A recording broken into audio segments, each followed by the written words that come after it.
And Hi, everyone. Welcome back to the BODcast with Alli and Chris. I'm Alli. I'm Chris. And today we have a very special guest. Not Alli or Chris. We're dying to have on. I can say your real name, right? Yes. Okay. Sure. So this is Miss Theresa, a very good friend of ours. And we are super thrilled to have you on, especially with this gorgeous background. Where in the world is, I feel like I'm playing that game, Where in the World is Matt Lauer? Where in the world is Theresa? I am in Costa Rica. Okay, tell me what part you're at, because I've been there twice and I love it there. Okay, you've probably been, because you're a surfer, you've probably been where the beaches are. We are not there. I went to Costa. Okay, that's where the beaches are. We're in Cartago province. So Costa Rica is not very big, but has like something on the order of 11 separate microclimates. So we're in the center, almost dead center of the country, right in the mountains. It's close to the Central Valley, part of the Central Valley. So it's about an hour and a quarter away from San Jose. Okay. In the mountains. So we chose here because my husband does not love the heat. It's a little cooler. He doesn't like the snow from Canada, but he doesn't love the heat that much. So he was very intrigued when he found out that we could get tropical without like sauna temperatures. And actually we did pretty good because I chose this place because it was relatively inexpensive. It's an Airbnb and it's right in the mountains. So you have the most incredible view. And it's literally like right now, I don't know what Fahrenheit is, but for the Celsius people out there, it's probably only 19 or 20 degrees. It's sunny and, as you can see, breezy. And it's like this all year. It's amazing. Beautiful. I mean, you're wearing a long sleeve shirt. I never took a long sleeve shirt to Costa Rica. This is super light too, right? But it is a little breezy today. So I was actually cold yesterday. I had a sweater on yesterday. Really? Oh, that's beautiful. That's perfect. Well, it's good because you can kind of choose, right? So I put on my sweater and I was fine. And then the day before that, I was in a little tube top. And it was good because it was sunny and it was hot. So yeah, it's a good variety. You've been traipsing around, seeing some of the sights of the area. Tell us about some of the adventures you've been having. So we haven't done a ton yet, just because we just got here at the end of November. We don't have a lot of money right now. We're waiting for our house sale to close and we're ramping up to some medical treatments that my husband's here for. And so we haven't spent a lot of money, but there's so much that you can do here that costs nothing or next to nothing, which is part of the reason we were really excited to come here. Because if you know anything about my YouTube channel, we like adventures, right? Like we like hiking and we love nature. So that's lots of walks. It's perfect. So where we are, it's technically the Orosi Valley. Okay. And there's a ton of really cool, nice mountains here. We're very close to a big lake. You can't swim or anything in the lake because it's a hydro facility. Oh. So it's for hydro generation, but it's really beautiful. They have a couple of picnic areas around it that are really nice. Traipsing through the city has been really fun. I'm not really a city person. We aren't really city people at all. We get sort of, we don't like crowds. San Jose is really interesting. It has some really interesting old buildings, and the murals that you're going to see in some parts of it are really fascinating. So the art and the architecture I loved when I was walking around there.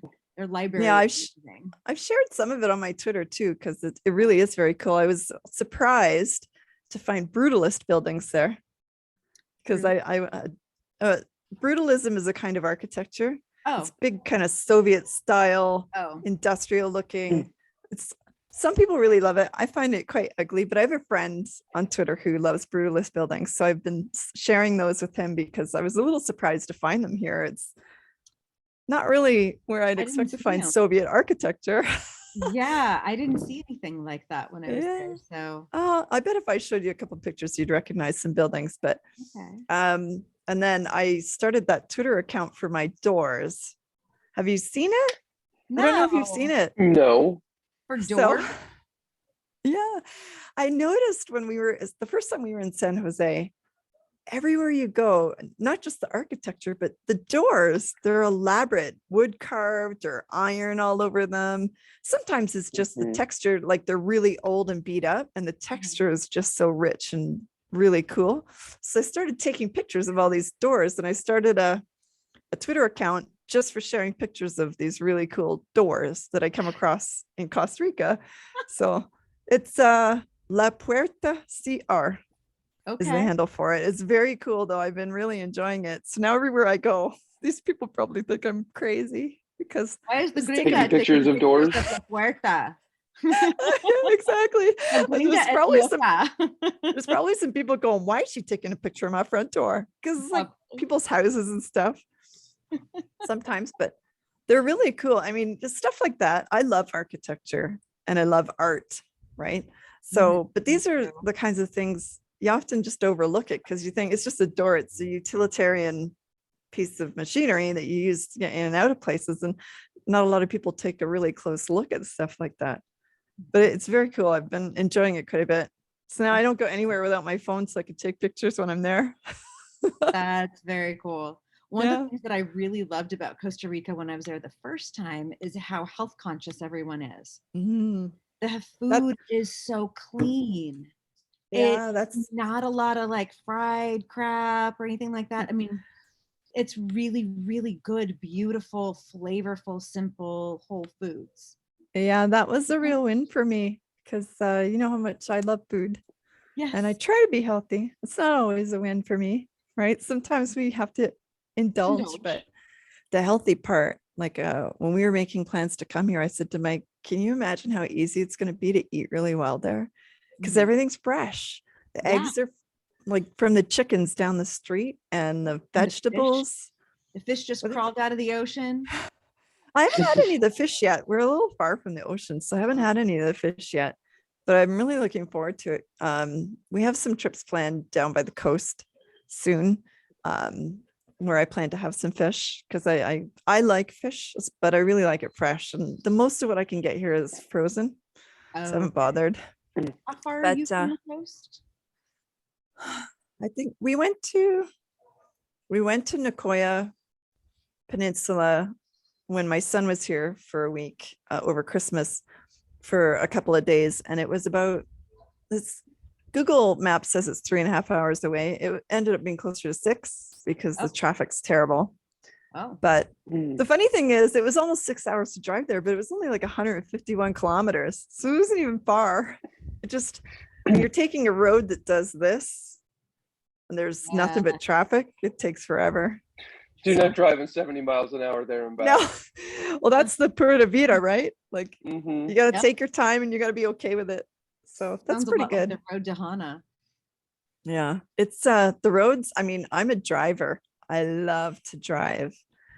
And it's been actually so much fun. I heard horror stories before we came because I was on a few Facebook groups just to get the lay of the land before we came. And lots of people saying, oh, it's really dangerous to drive at night and you don't want to be out there on the mountain roads. And they're not wrong. It's very dangerous.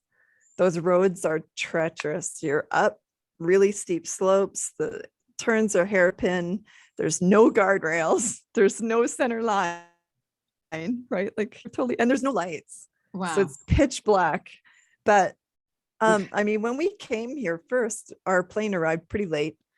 And so for the last half of the drive, it was pitch black. And I was white knuckle the whole way, but I made it. We made it okay. As long as you're slow and careful, it's fine, right? Like I'm a confident driver, so I made it. But it was a little harrowing. It was harrowing. It was just like with no lights, right? Like we went to the Caribbean side a couple of weeks ago, and our trip back was in the evening through a very, very scary mountain road. It was beautiful during the day, but at night it was really daunting. But the good thing was we had this gigantic, like it was a transport truck in front of us. So I just followed him the whole way. So it worked out. But that's cool. Yeah. That's very cool. That's one of the coolest things about here. Just a walk or a drive, just anywhere, is still always an event because everything you look at is amazing. There's mountains everywhere, Mhm. right? Huge, gigantic flowers the size of my head, right? Weird Oh, yeah. bugs, even though I don't like them. After my first trip there, I really wanted to come back and spend like a month. Just Yeah. but get a house and stay because it's just so amazing, the Mhm. environment. So I don't blame you for wanting to get over there. Are you going to go zip lining?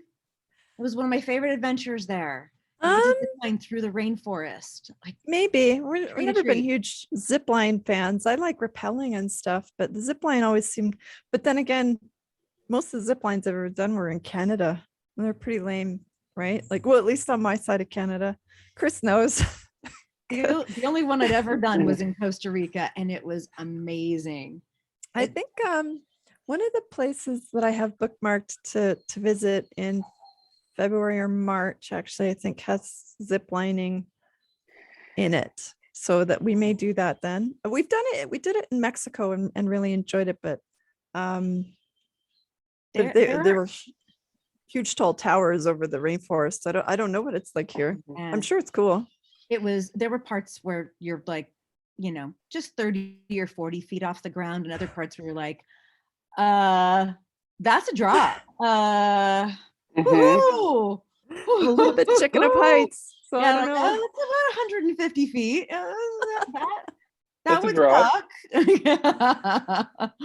Yeah, but so great. I mean, just the thrill, and you're getting this completely different view of everything. Yeah. I highly recommend. So if you do it, take some pictures. So for sure, I proud. will. There will be video. Go throw on your head. I have one. Yeah.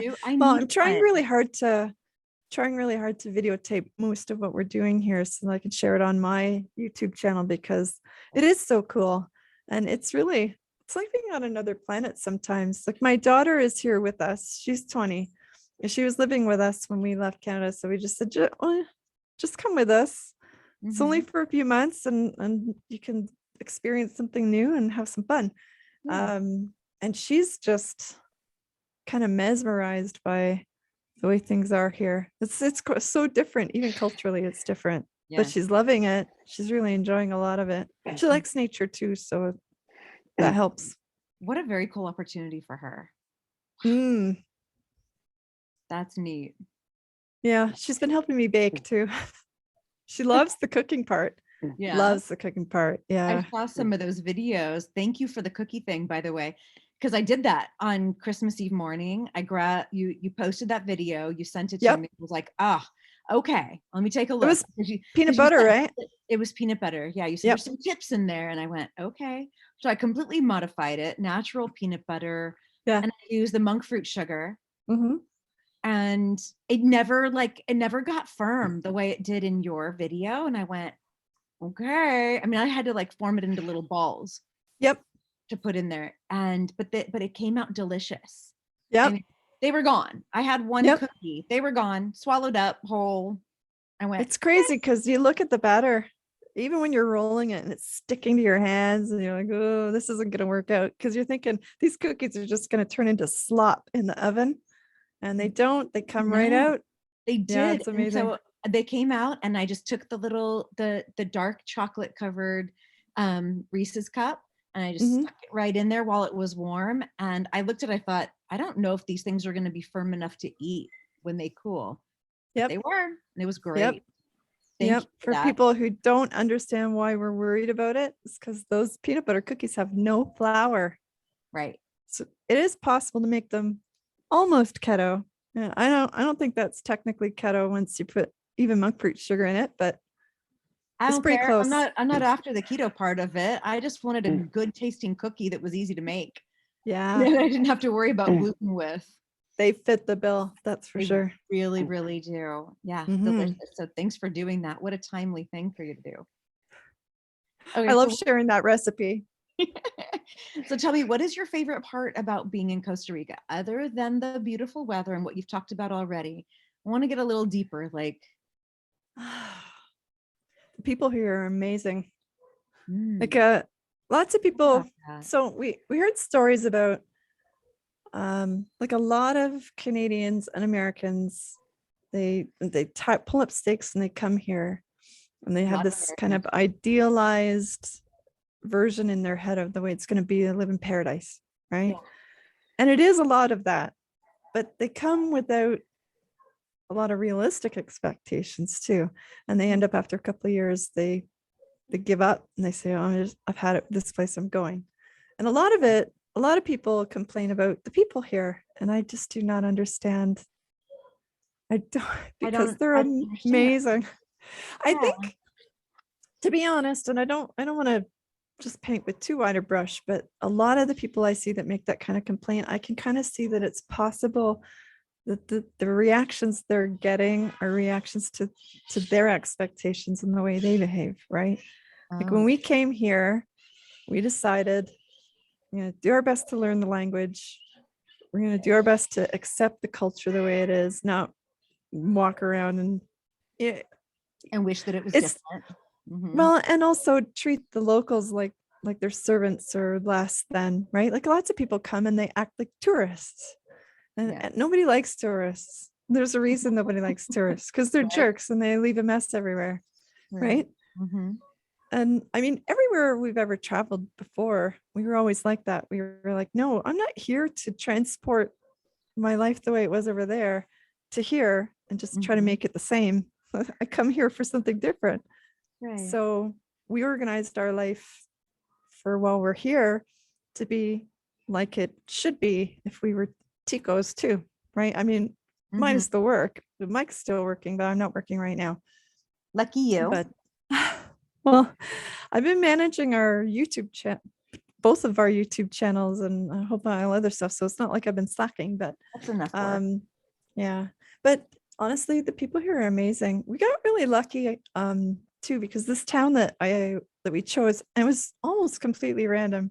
We picked it because of where it was located and what the climate was going to be like. And also we wanted something that was a little bit away from the touristy areas, just because we want to get bogged down into overly touristy stuff. And we don't like tourists either. So we wanted something that was going to be simple. And where we are, it's such a tiny little town. And so far, I've only met one other person in this town that speaks English. Nobody else speaks English. So we're completely immersed to learn the language now, because we have to, or I can't go buy food, can't communicate.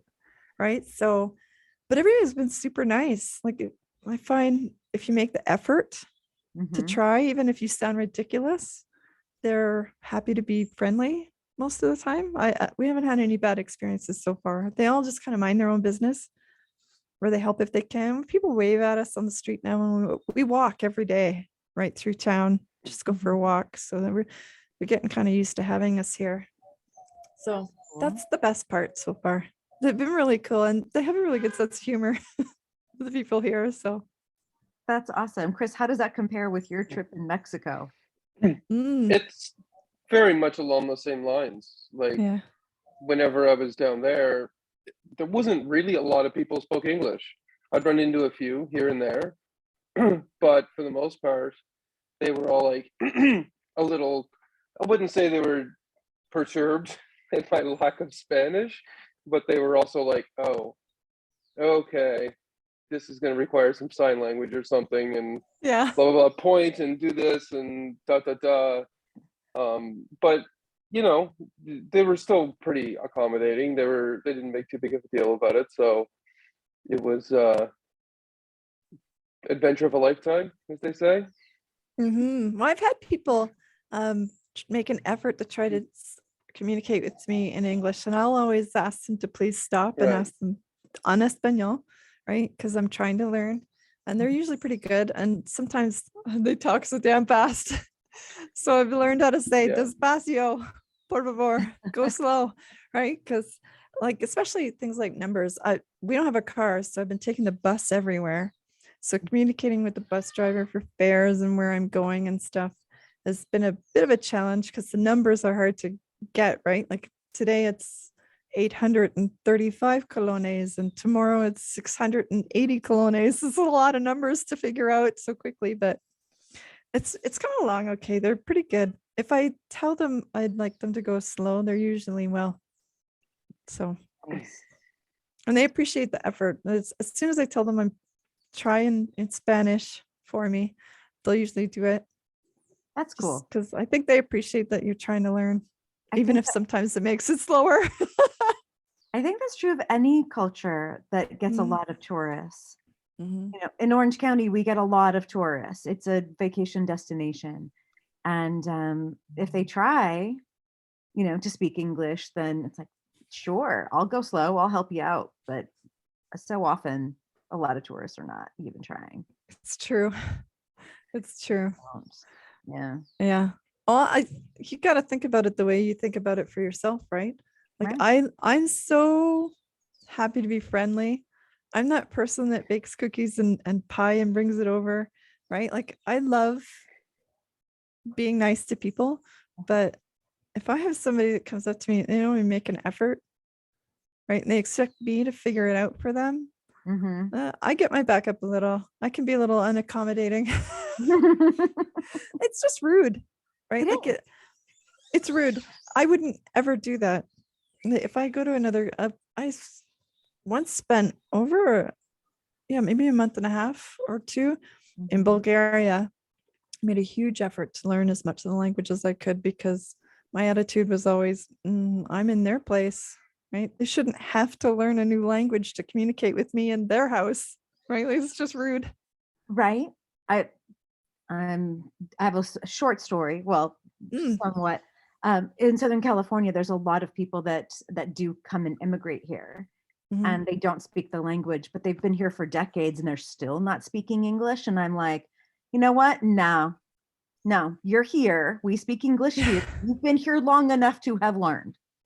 Yeah, I get impatient with multi-generational single foreign language households. That was a big deal. A lot in Canada too. I lived a long time right in Toronto, in Little Italy, of the Little Italy area of Toronto. And I had plenty of friends that had grandmothers that had been there for 50 years and didn't speak a word of English. And I just did not understand that at all. Right? I get it. In your house, speak whatever language you want. But if you've been there for 50 years, you didn't learn enough to go to the market. Like, that's not even that sounds stubborn to me. I want the benefits of being here in your country, but I don't want to have to actually make the effort to assimilate into it. If I were to move to another country, I would absolutely start learning the language before I ever got there. Yeah, that's an attitude I never really understood. I've never been like that. I wouldn't be like that. I mean, and teach their own. Some people are like that, but the truth of the matter is those kinds of people are the reason locals hate tourists, right? Yep. Because it's rude. It's considered rude for a good reason, I think. I don't think it's a US thing or a France thing, or it's it's a human thing. Yeah, I think anywhere you go, if you have people that are acting like, I don't know how to say what I'm trying to say. I think we understand. Just kind of they presume, right, that you're just going to accommodate them. Yes. I'm happy to accommodate lots of people, right? I'm the most patient person. If it feels like you're not taking it for granted and you're making an effort. But if I think for a second that you expect me to accommodate you, I'm going to get really belligerent really fast. Yeah. It's that entitlement expectation that irritates me.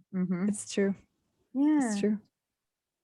I had a giant leaf bug this morning. I'm just worried he's going to come back. What's a leaf bug? So it's a kind of, it looks like it's a kind of praying mantis. Oh. I posted a video of it on my Twitter. You should check it out later, but he was big. He was like this big. And he looked just like a leaf. I was doing the laundry and he was on the gate for the laundry area. And I almost just crushed it because I thought it was just a broken piece of leaf. There's leaf cutter ants all over. They're everywhere. So I see little chunks of leaf traveling around the yard all the time. So I didn't think anything of it. I was like, oh, something's just left this chunk of leaf here. And then it started moving. I was, oh. But I know they can fly. So I don't want he's going to sneak up on me. Oh, a praying mantis with wings. Yeah. I don't know if that particular kind can fly, but I know there are praying mantises that fly.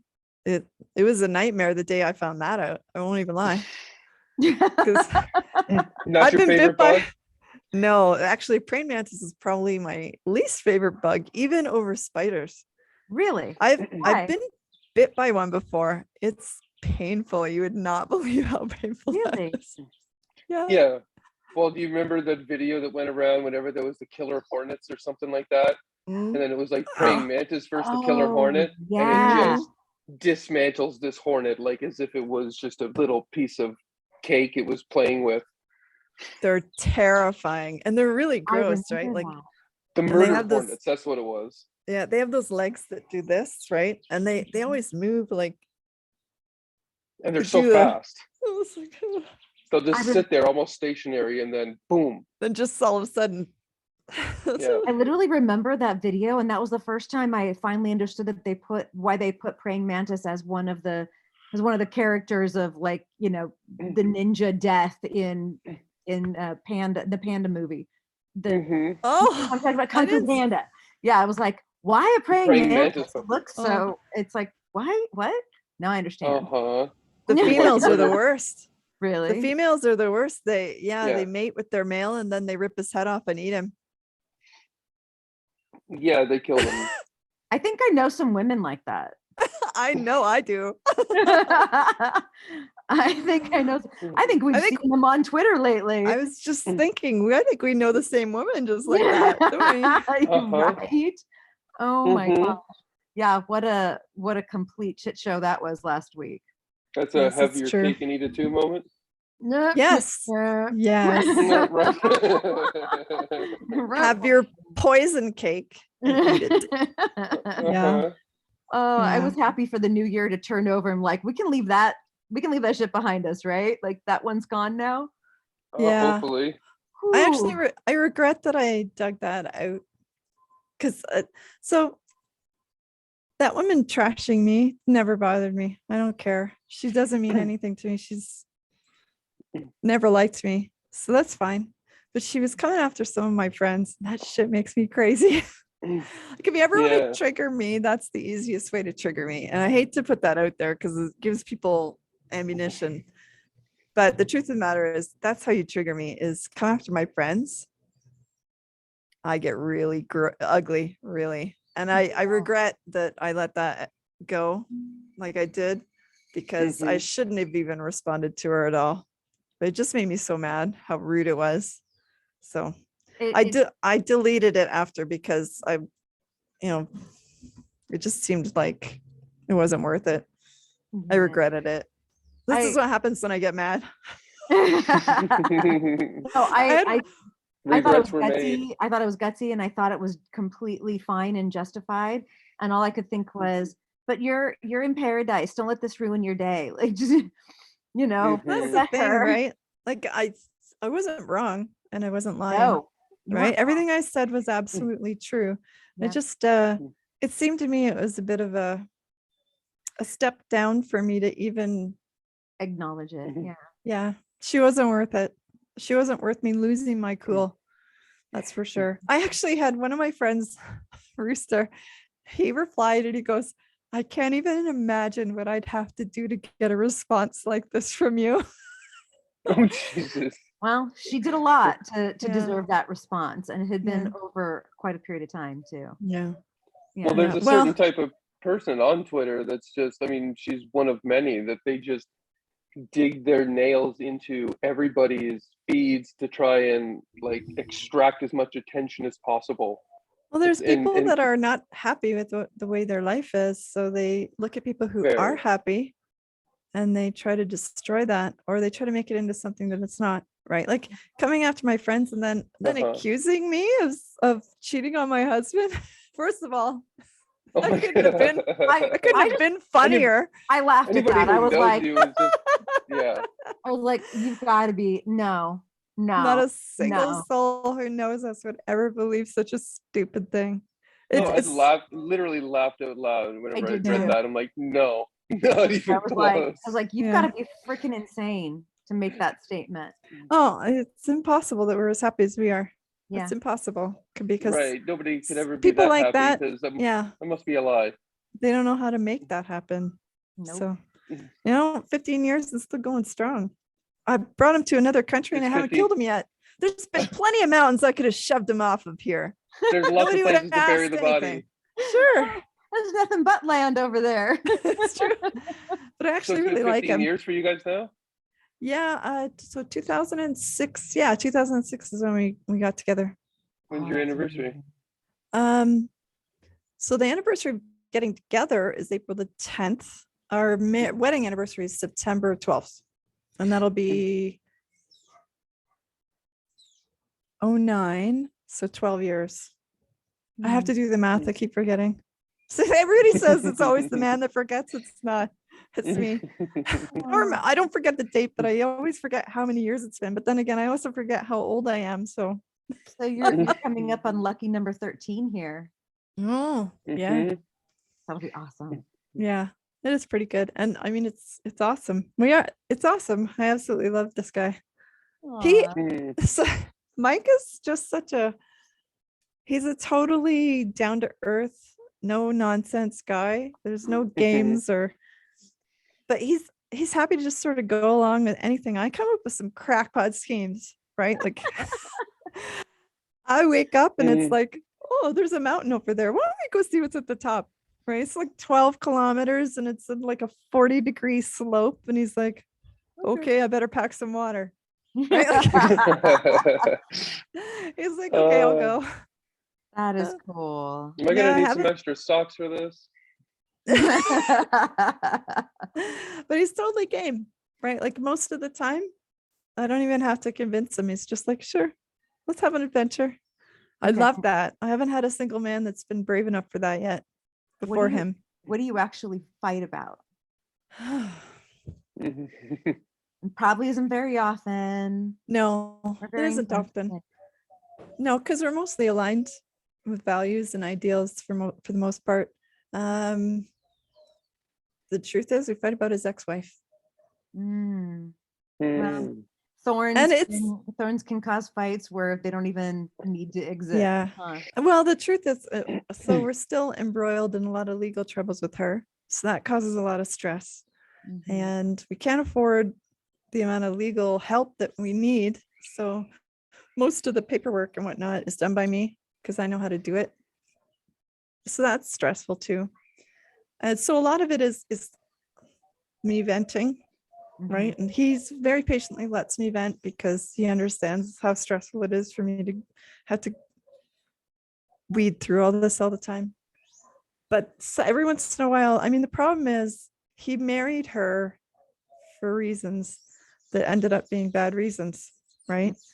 But the reasons that he married her and stayed with her for as long as he did, because he was with her for like 18 years, I think.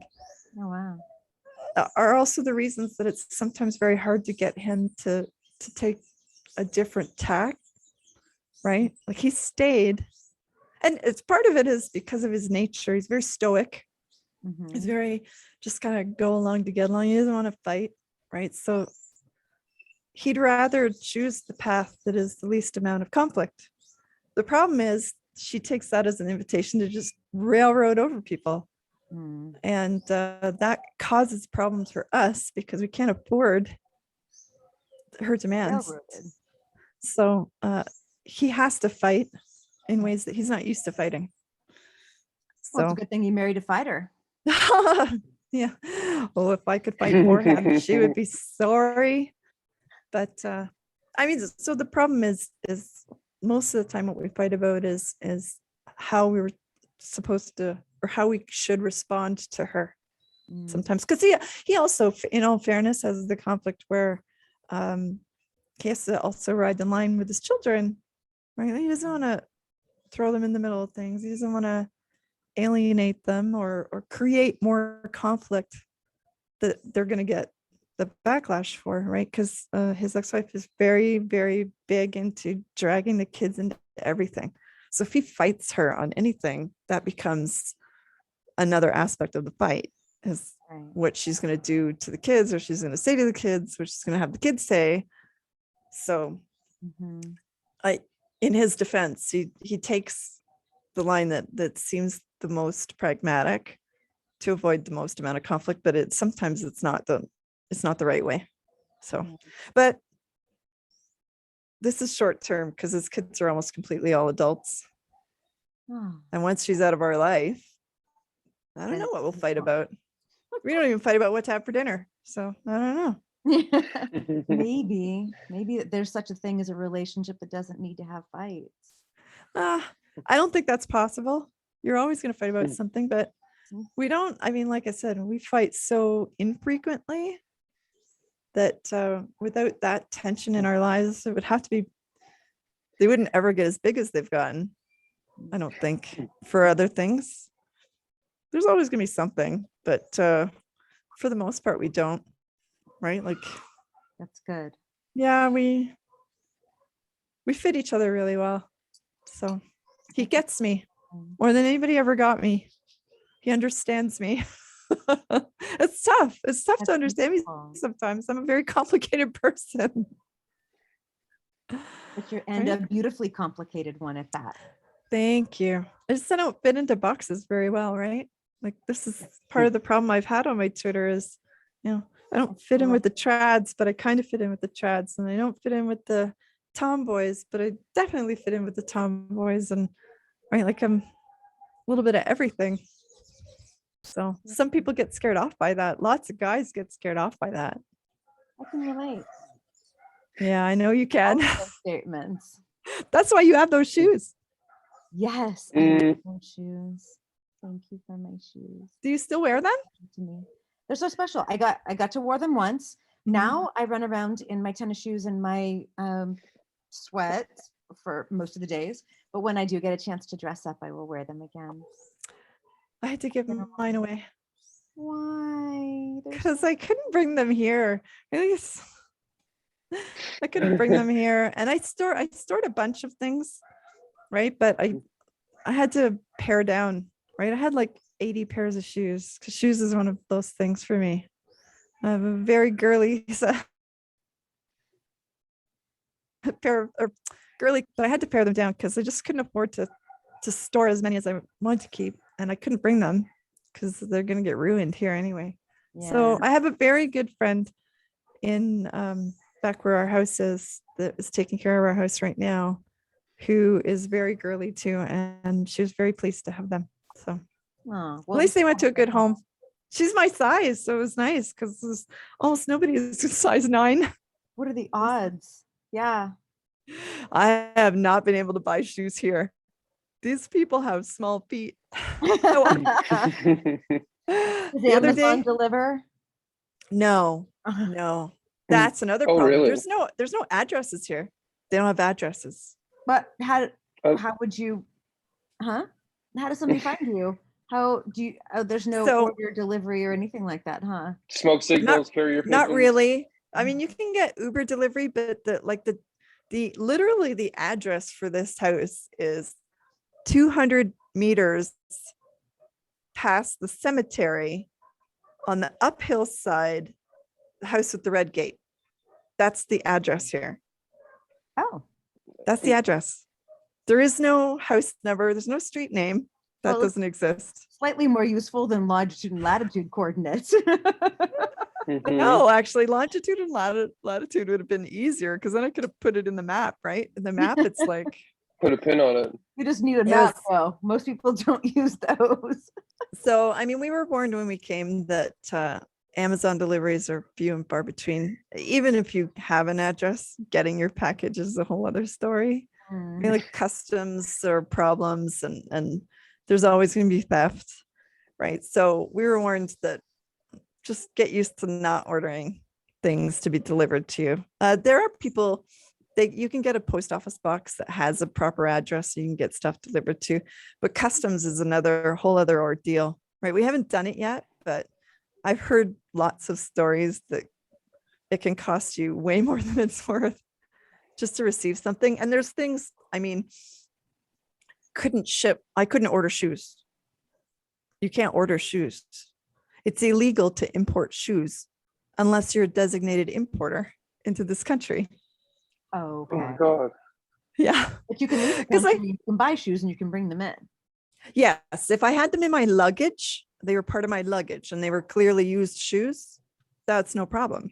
But because I thought, well, we're gonna be here for a while, so why don't I, pack a suitcase to ship?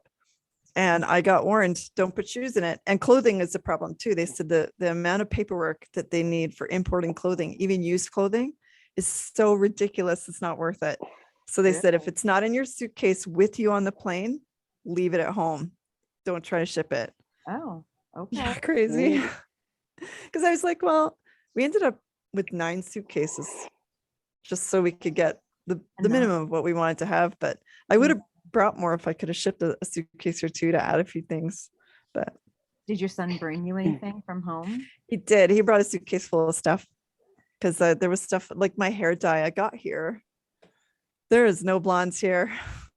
They don't even sell it. They don't sell blonde hair here, hair dye here. This isn't really blonde. It's like a strawberry blonde, but everybody's here, their hair is all black.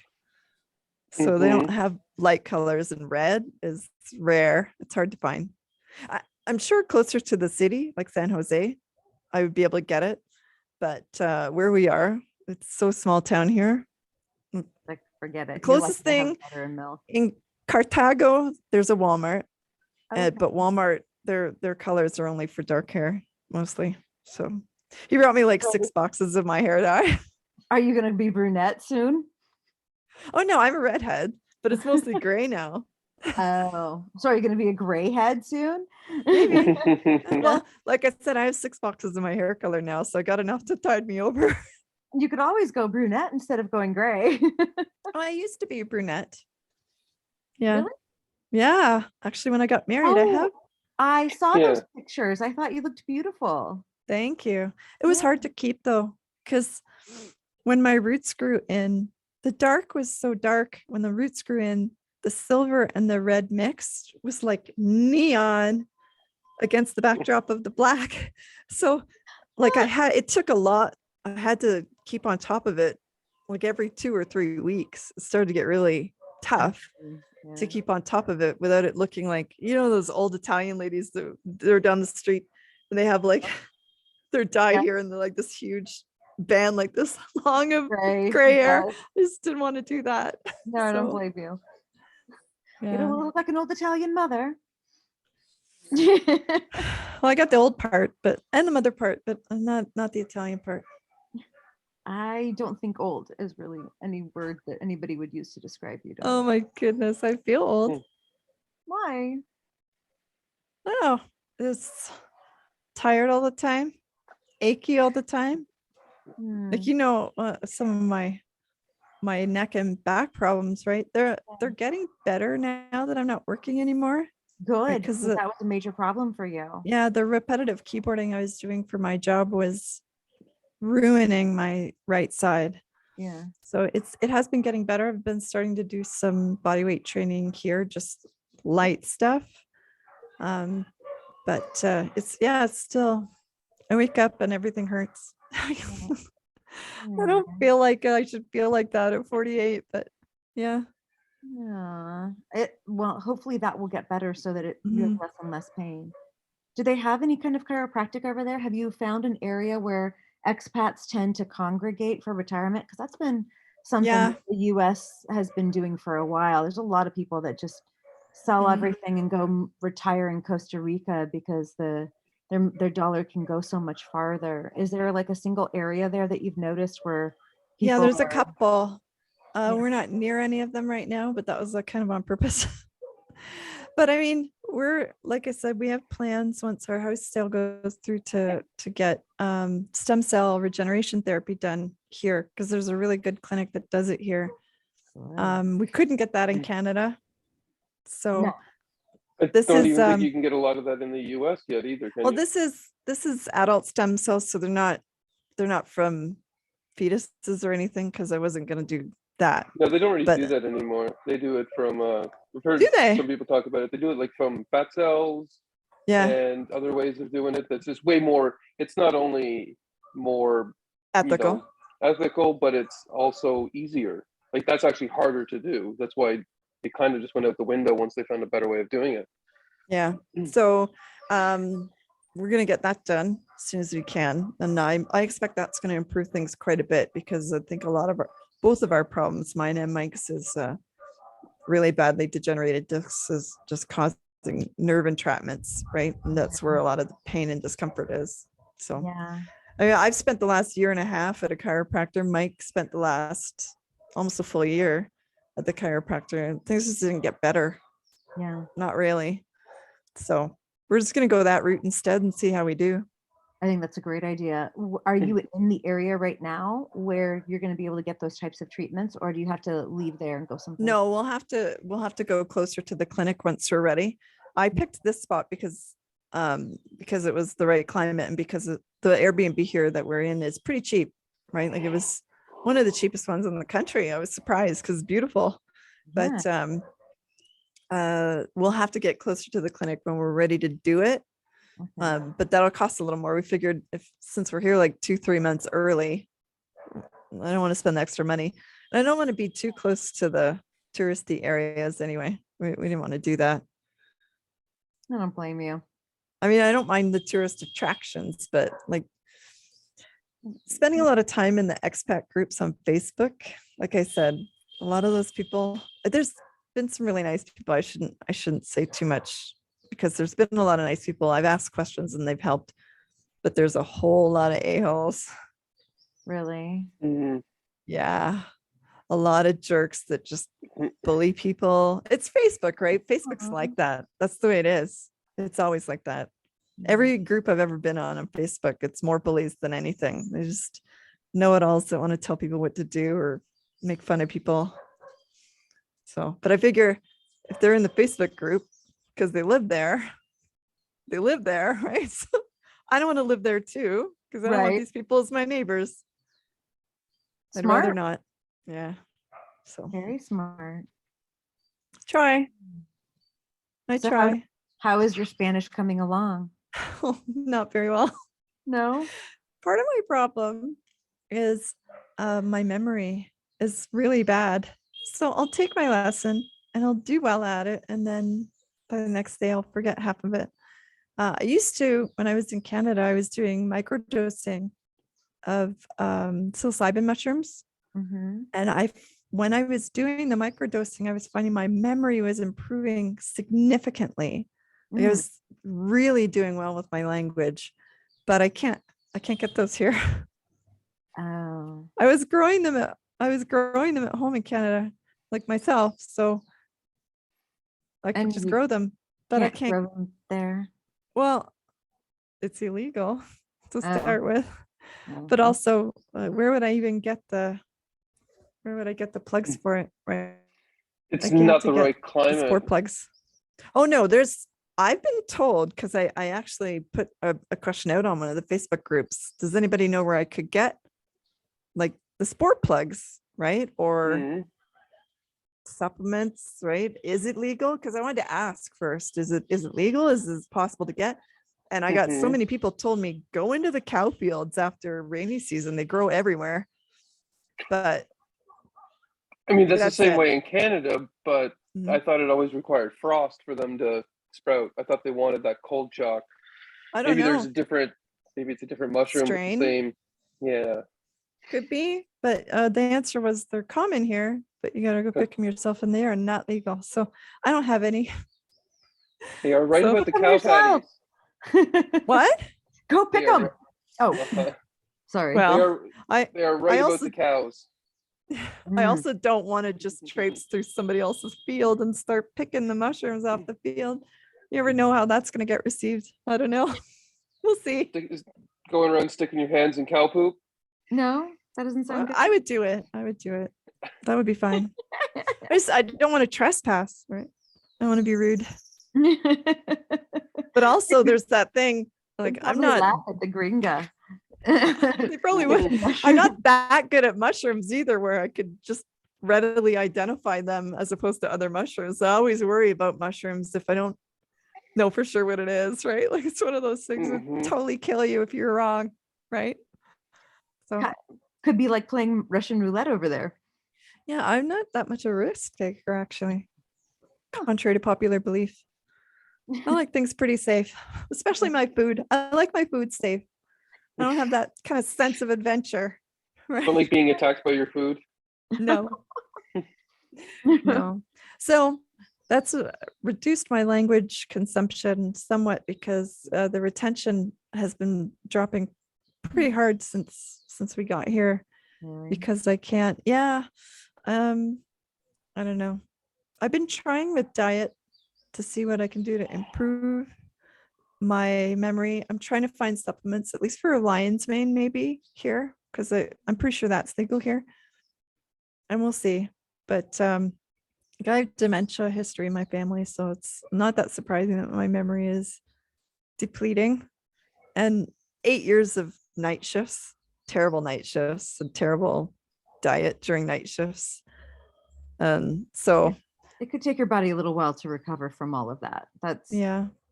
Those two things alone will definitely wreak havoc on even the best brains. Yeah. So, but we're working on it. We're here for a little while, so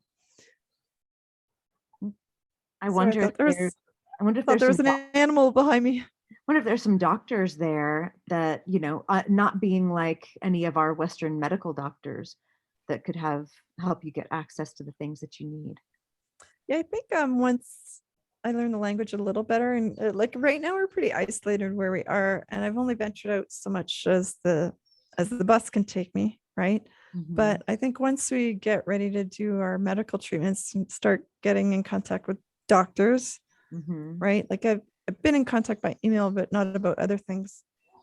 And we get into an area where there's more of that kind of medical tourism, that I'm going to branch out and see what I can find. We've been really lucky because our landlord here that runs the Airbnb, he has a lot of connections, and he's really, really nice, and it's been super helpful. So like these kinds of questions I can ask him too, and he'll like, oh, I'll let you know if I can find somebody for this or that, whatever it is that I might need, right? Well, at least you have so that. That's nice. Mm-hmm. We'll good. See. I don't want to get in trouble, right? Like, so I don't want to push my luck with mushrooms because I don't want us to get deported. Right. No, you definitely don't want to do that. You didn't go through all that trouble to get there for that. Yeah. How's your daughter loving everything down there now? She does love it. She loves that it's not too hot. She's also, her and my husband, I don't know what's wrong with these people. I would love it like 32 degrees all the time. I love the heat. What's 32 both of them Fahrenheit? About 85. Oh, damn hot. 80s. I like beach 36 weather. is 90, something like I that. live with beach weather. Yeah. But both of them, like, she's happy if she's got a big old hoodie sweater on. So, but she really likes, like I said, the nature part. We're taking her out to some mineral spring spas tomorrow night. So I'm gonna be doing some video of that. Cool. I'm very excited for that. Yeah.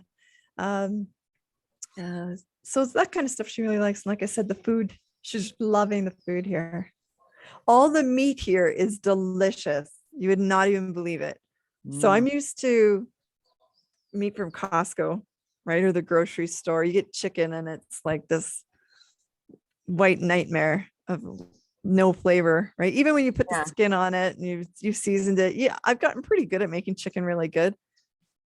But the first time we had chicken here, I couldn't even believe how good it was. Really? The taste of it.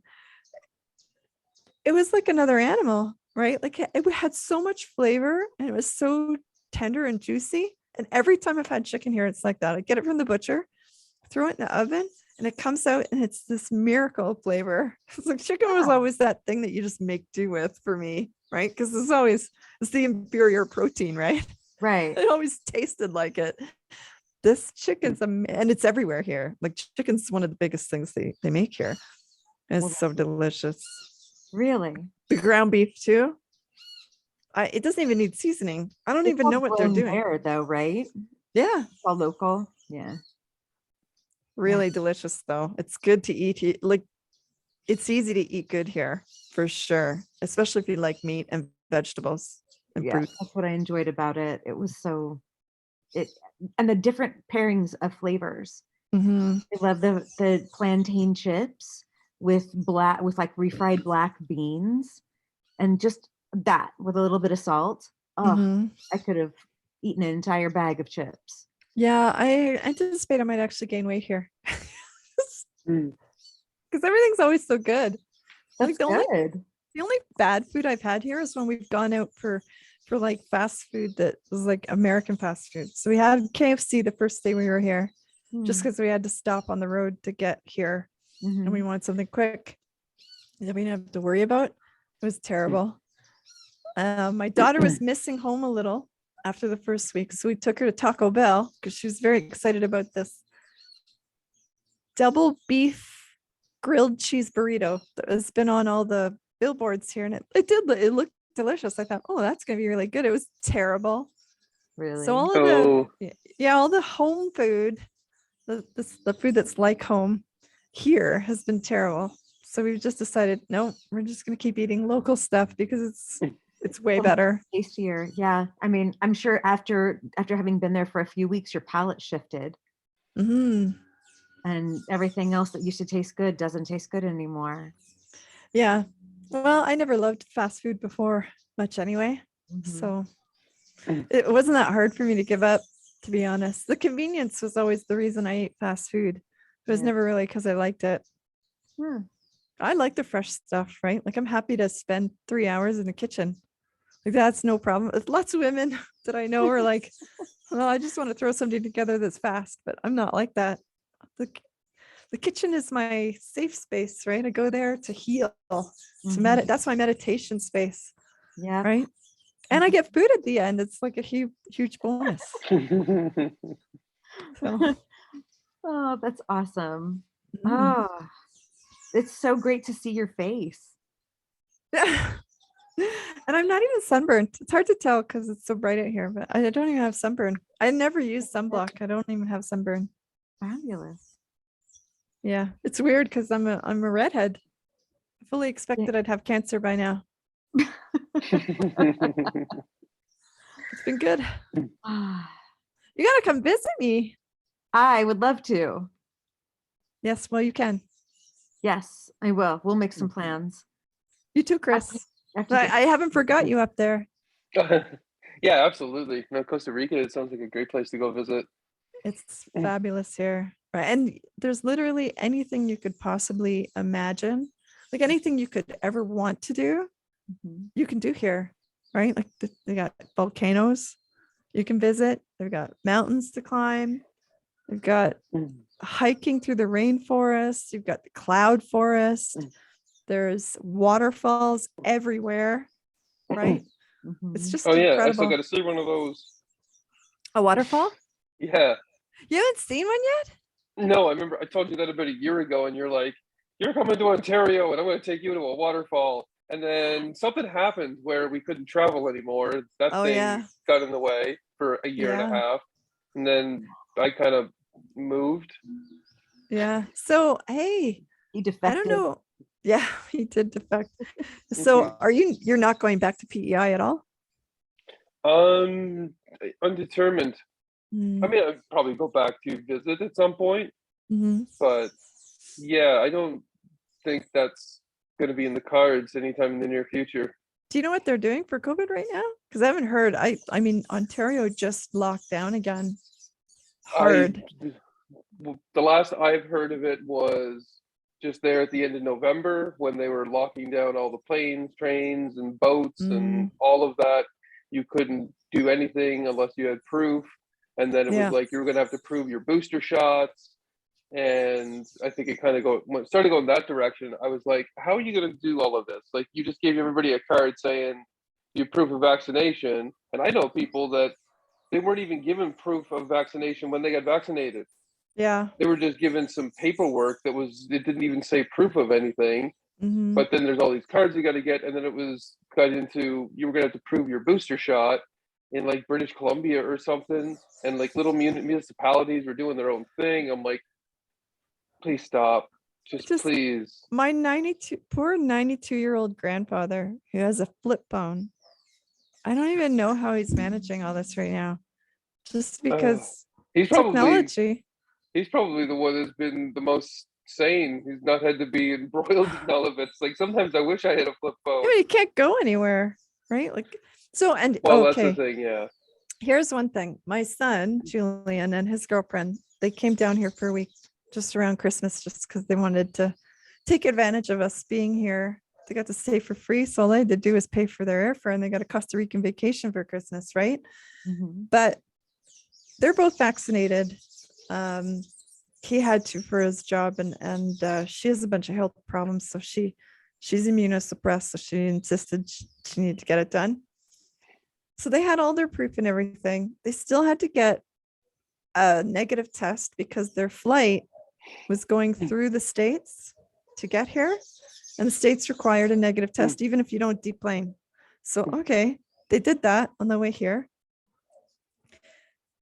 Then so Canada at the time when they left, you only had to prove that you were vaccinated to come back, right? You didn't need to get a test if you were vaccinated.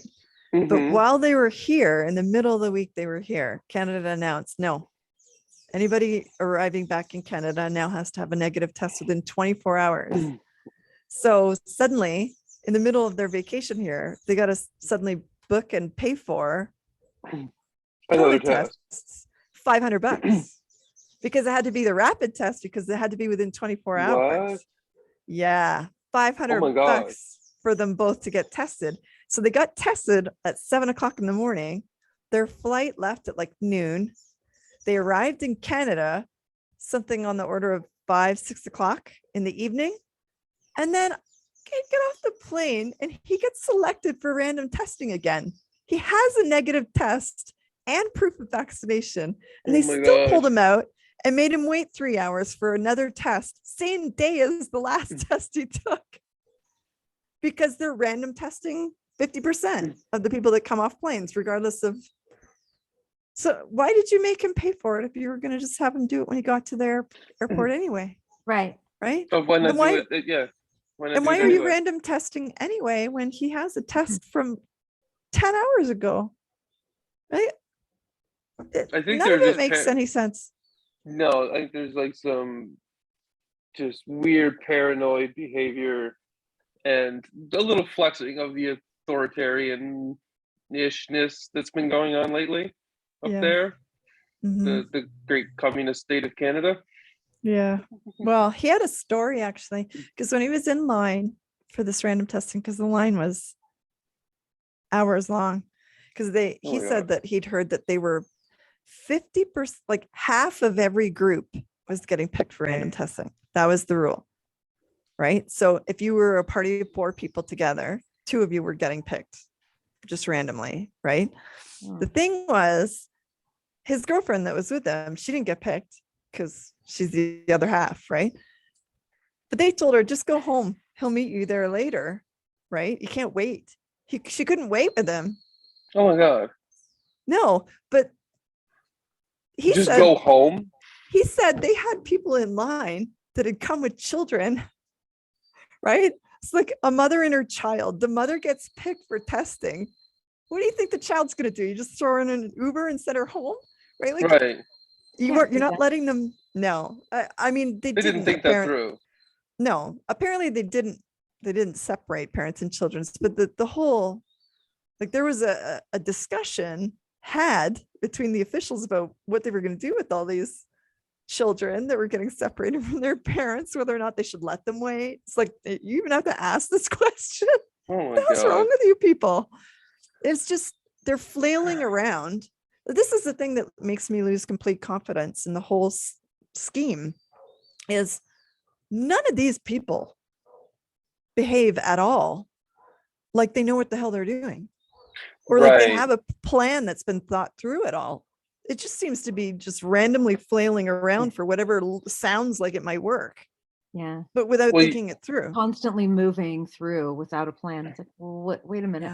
Why, how is this that hard to do? Well, you remember when what did they do initially? Those COVID hotels. Yeah. Where if you flew into the country, it was like, oh, you're just going to get stuck in this hotel for 3 days. Yeah. And you had to pay for it. And it was like kind of crazy expensive for some weird reason.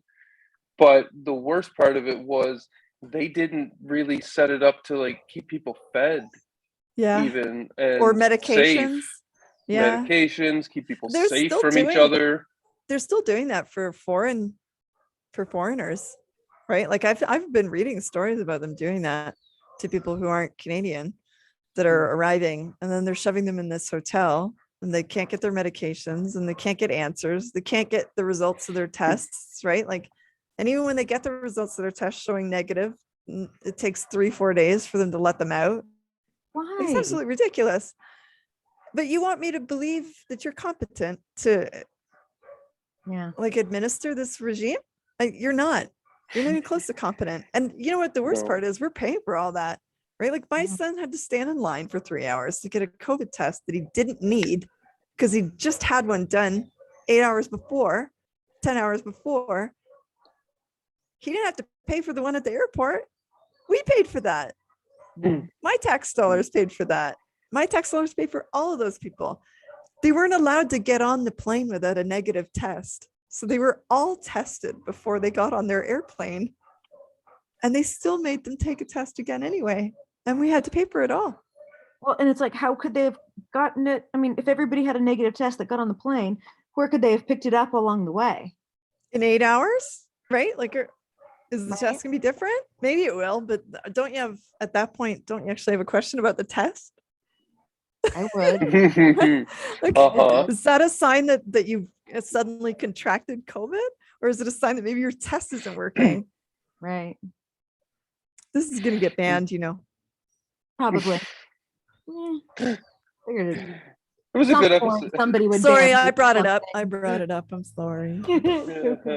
Someone will ban me for something at some point. But you know what? On that note, we have a coaching call to hop on in about 10 minutes. So we're going to wrap up our podcast right now. And it has been a distinct pleasure having you. I know we wanted to do this 2 months ago. Yes, I'm sorry. I kept rescheduling. It's okay. Sorry. It's okay. I understand you had a lot going on, especially leading up to a big trip like this. So I'm absolutely thrilled that you sold your place, and I hope everything comes out just the way you want it to. And I can't wait to get down there and visit you and give you a big old Alli hug. Yes, I can't wait. That sounds like it might actually injure me. No, I won't. You're pretty strong. No. I don't hurt. She's pretty gentle. She's gentle. You're not allowed to bust these. Okay, they're expensive. No problem. I don't want to bust them. I can't afford to replace them now. They're not filled with air, are they? No. Oh, okay. No. That would be weird. Then they'd float in the bathtub, right? It's a choking hazard. I have this in my head of like, bloop. No, sir, I don't need a life jacket. I'll be fine. I'm carrying my flotation devices with me. It's like an air valve on each one. Yeah, right? Just a pump. These aren't nipples. Okay, this is getting off the rails. All right. Go to your coaching call. Thank you so much for inviting me, though. I love talking to you guys. You're so much fun. Thanks for being here. Great talking to you too. We love and appreciate you so much. Thank you. I'll share my video for my spa pool tomorrow. Ooh, you can see what that's like. Yeah, I'm excited. Cool. All right. On that note, you guys. Pura vida in Costa Rica. Gracias. Bye. Bye.